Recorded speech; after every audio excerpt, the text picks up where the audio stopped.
Hozir sizlarga bermoqchi bo'lgan instrumentlarim orqali o'z atelyengizdagi savdoni mijozlar oqimini 2-3 baravarga bemalol oshirsangiz bo'ladi.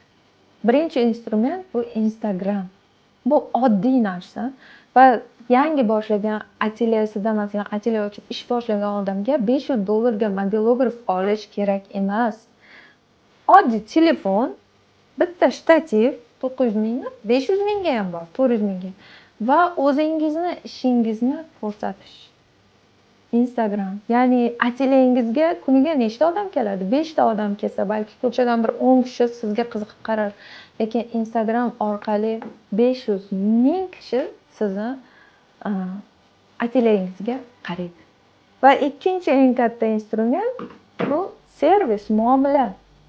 Bu haqda men rosa ham ko'p gapirganman. Bu temani ichida ham nima desam ekan, juda ko'p nyuanslar bor, lekin siz kirgan odamga o'sha nechta inson kelsa, bir piyola choy yoki bir stakan suv uzatib, o'zingizga mijoz qilib qolishingiz mumkin. Va uchinchi aytadigan mijoz oqimini ko'rsatadigan narsa bu assortiment.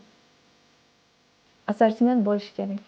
Atelye ochdingizmi, sizda kamida men bu yerda 10 ta eng chiroyli ko'ylaklarni хотя бы bir dona tikilgan turishi kerak. Bizda bu haqda, hamma narsa haqida biza to'liq klub darslarida endi aytib o'tamiz. Agar siz ham o'zgarishingiz vaqti kelganini sezgan bo'lsangiz, izohlarga klub so'zini yozib qoldiring.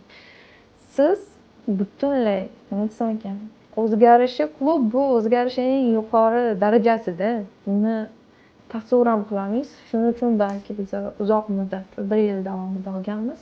Chunki eng o'zgarish kerak bo'lgan narsa bu bizni tafakkurimiz. Va klubda aynan shu narsani biz kafolat beramiz.